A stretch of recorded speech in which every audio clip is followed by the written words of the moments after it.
Christina. I'm now going to move on to Romania, to Stefan Coman, to give the reflection from the International Justice Mission of Romania. Thank you, Mary. Hello, everyone, and thank you for everyone that put in a lot of work on this report. We definitely appreciate it. In terms of Romania, I will start with the conclusion. We have systems in place to ensure victim assistance, legal assistance, but they are ineffective.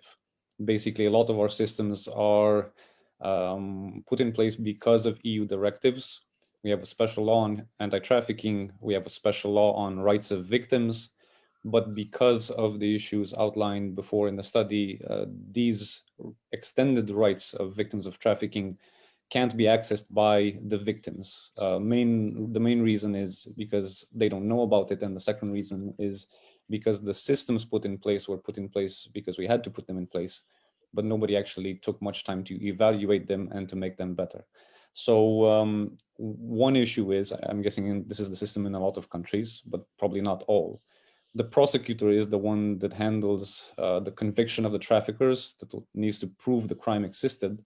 And there is a lawyer that should be appointed by the state that will fight for the rights of the victim. And those rights include compensation, which is different to damages. It's basically taking money in advance to make sure she has enough money for food and board and emergency services. That lawyer also needs to make sure that that victim's identity is protected, that she has that reflection period of 90 days. And oftentimes, the lawyer that is appointed by the state goes and represents the victim in court, but doesn't talk to the victim. And if it's a minor from an orphanage or the social care system, oftentimes doesn't even talk to the legal guardian, which actually is the director of the placement center. So these rights exist, but they're not really effective because the system doesn't give incentives to lawyers to fight for the victims. One example I can give you is that several years ago, I think it was 4 or 5 years ago, there was a European project that trained 20 lawyers and specialized them in handling human trafficking cases. Because most lawyers don't know about the special law on trafficking, the special law on rights of victims of violence, and these things make a difference.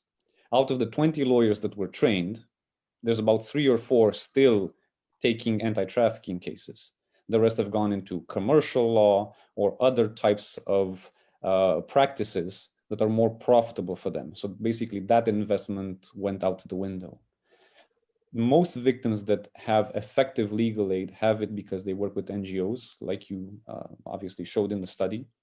And oftentimes NGOs have more expertise on legal assistance for victims than the lawyers that studied law and have a law degree, because they know the system, they know what works and they know what doesn't work. There are also some issues in the system because a victim has a 90-day reflection period where she needs to be left alone. And after 90 days, authorities can contact them. But she needs to file a report 60 days after the exploitation ended. So that 90 days gets shortened and there's a little bit of a conflict there. So there are some administrative tweaks, but generally I would say these systems need to be evaluated, improved, incentives need to be given to the lawyers. And what we're trying to advocate for is only lawyers that have had a course in anti-trafficking in the last 2 years to be able to take on a case. And for that lawyer, we want that lawyer to take on the case even if there's an appeal, because oftentimes there's a lawyer in the first stage of trial, and then in the appeal there's another lawyer, and in compensation there's another lawyer. And also some system that is put into place so that a lawyer that assists a victim of trafficking can't simultaneously assist a trafficker on, let's say, traffic violation laws. So basically, oftentimes, because the traffickers have a lot of money and the victims don't, traffickers will hire that lawyer for different offenses, but they'll hire the same lawyer that the victim has. And obviously, there's no exchange of information there, but it is something that concerns us. So, and I would like to point out one other issue. For external trafficking, because Romania is mostly known as a source country, if there's a Romanian group or Romanian person that's exploited, let's say in the UK, oftentimes the trial will take place in the UK and the victim will be repatriated to Romania.